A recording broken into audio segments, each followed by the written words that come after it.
bienvenue dans cette nouvelle vidéo dans laquelle Nico, toi tu as eu l'occasion, tu as l'occasion d'ailleurs et tu l'as régulièrement même cette occasion de tester la nouvelle Beta 300 X-Trainer de temps. On va voir pour qui est destinée cette moto, les avantages, les inconvénients, on va balayer un petit peu tout.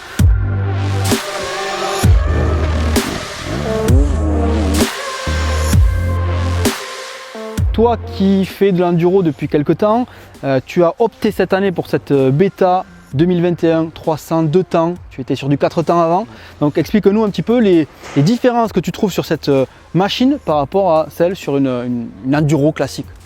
Ouais, alors c'est vrai que c'est une machine, déjà la première impression que j'avais un a priori sur cette machine qu'on compare souvent à la KTM Freeride. C'est une machine qu'on va comparer plutôt à une moto de trial qu'à une moto d'enduro. Donc déjà la première impression, cet a priori a complètement été effacé quand j'ai vu la moto en magasin, que je suis monté dessus. On est quand même sur une moto plutôt enduro.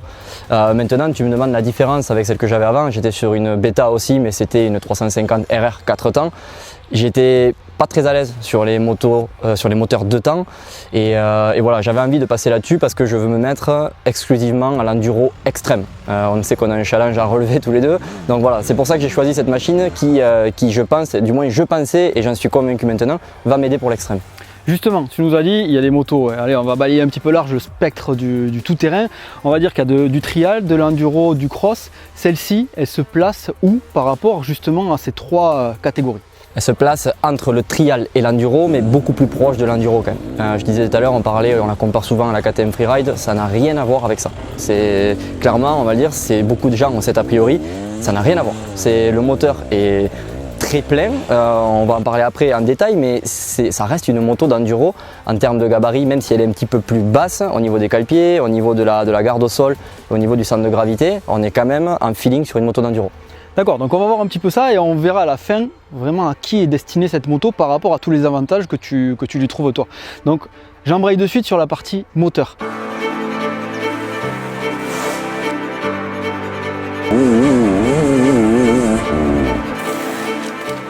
Tu nous en as parlé un petit peu, on a un moteur qui semble plein. Moi à te voir rouler, j'ai l'impression que ce moteur est facile, mais tu vas me dire un petit peu le ressenti que tu as eu toi et justement qui n'était pas à la base habitué à un moteur de temps.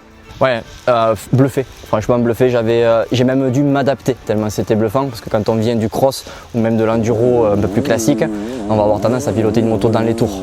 Là, c'est tout l'inverse en fait, il faut vraiment profiter de la force qu'elle a à bas régime. C'est vraiment assez incroyable, quand je disais tout à l'heure que le moteur était proche d'une moto de trial, c'est carrément ça. On le voit d'ailleurs avec son pot d'échappement, elle fait un petit peu le bruit d'une moto de trial. C'est-à-dire on peut vraiment la laisser tomber dans les bas régimes et elle a une force incroyable, on peut reprendre en seconde, en troisième. C'est très très rare qu'on descende en première, même si ça peut nous servir de temps en temps, mais voilà, c'est un moteur qui a vraiment énormément de coffre. Après, on sait pourquoi on va l'utiliser, on va l'utiliser pour de la rando ou pour vraiment de l'extrême, de la galère, de la boue, du glissant. On va vraiment utiliser ce moteur dedans, on ne va pas aller chercher des chevaux dans des grandes lignes droites, dans des grandes montées. C'est pas une moto qui est faite pour aller vite en termes de moteur en tout cas.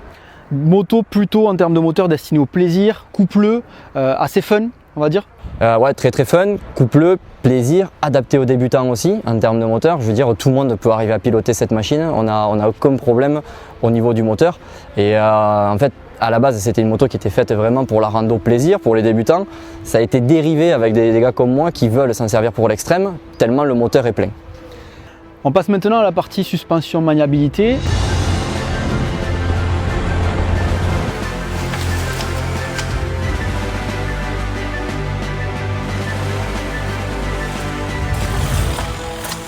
On sait qu'elle se rapproche aussi un petit peu du trial, donc explique-nous un petit peu les avantages que tu as par rapport à une machine comme celle-là.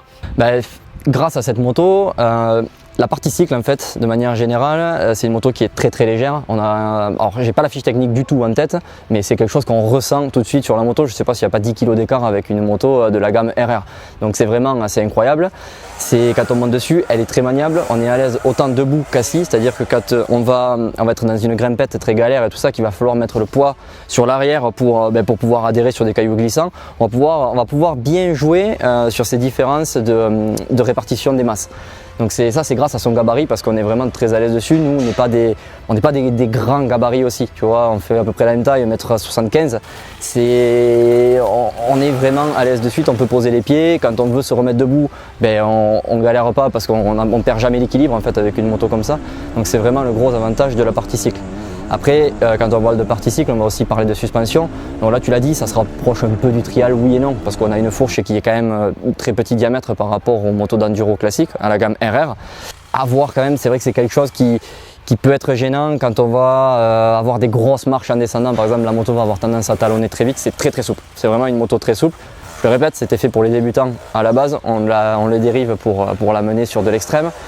Voilà, il ne faut pas s'attendre à sauter des marches de 3 mètres, retomber à plat, rien sentir. La moto risque de souffrir. Justement, c'était ma dernière question. En fait, cette moto, tu y as un peu répondu, mais elle est adaptée à qui?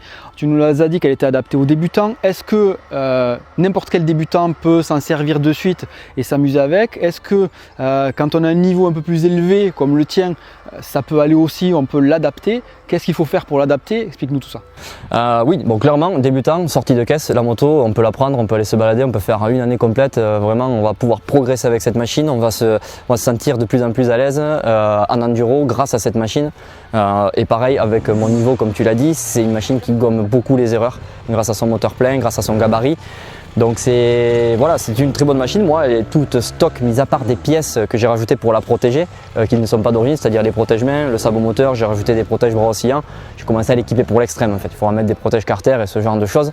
Mais pour le reste, sur la base de la moto, elle est toute stock. Et j'espère pouvoir faire ma première course extrême avec cette moto stock. Maintenant, si tu me demandais ce qu'il faudrait changer, j'aimerais par curiosité faire ce que tout le monde me dit de faire, de mettre les T de fourche et la fourche de la Beta RR. Où voilà, là on va retrouver même l'amortisseur, on va retrouver des suspensions vraiment confortables, comme je le disais tout à l'heure, sur des grosses marches ou même dans les grosses vitesses en spécial dans les trous, on va se rapprocher vraiment d'une moto d'enduro pour faire de la compétition et avoir des hautes vitesses. Très bien. Donc tu nous as parlé un petit peu de la partie extrême. La partie débutant, j'aimerais juste y revenir dessus en traitant un petit peu le prix, parce que c'est vrai que c'est une moto qui est beaucoup moins chère que les enduro classiques, en dessous de 7000 €, donc encore moins que ce que je pensais. On a une autre partie aussi qui est intéressante, c'est que c'est un 2 temps. Donc ça veut dire que quand on va casser une pièce moteur, ça coûte beaucoup moins cher à l'entretien, beaucoup moins cher lors des casses, comme je viens de le dire. Donc c'est quand même une moto qui a été taillée pour les débutants, taillée pour les personnes qui veulent aller faire de la moto de temps en temps, en se faisant plaisir et sans, entre guillemets, trop se prendre la tête avec l'entretien, avec tout le reste. Je ne sais pas si je me trompe ou pas. Non, tu as entièrement raison. En plus, c'est vrai que dans nos vidéos, on mentionne rarement le prix parce que bon, les motos ont toujours vraiment, c'est sensiblement la même gamme de prix. Là, on est sur 7000 €, ça défonce tous les prix vers le bas. Et on se dit, purée, mais avec ce prix-là, on va avoir une moto cheap, on va dire, avec peu d'équipement.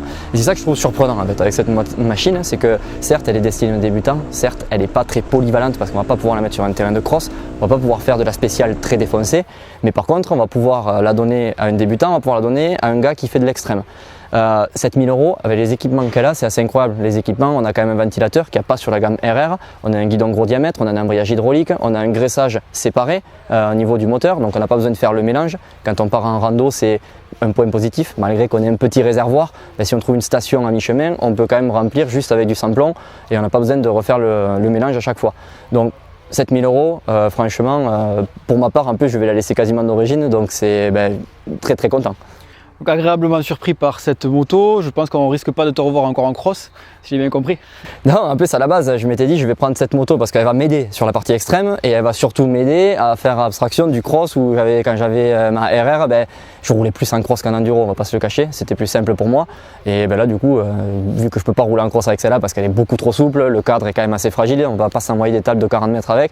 Donc voilà, là maintenant, je suis un enduriste extrême et c'est grâce à cette machine et pour l'instant aucun regret. J'étais même content de retrouver cette moto après avoir fait une petite pige avec des motos de cross. Bon, merci beaucoup. En tout cas, cette moto est disponible à l'essai chez DSN Moto, donc vous pouvez les contacter. 3 magasins chez DSN Moto, vous pouvez les contacter. Ils se feront un plaisir de vous renseigner sur cette machine. Et nous, on vous dit à très bientôt dans une prochaine vidéo sur MX Réflexion.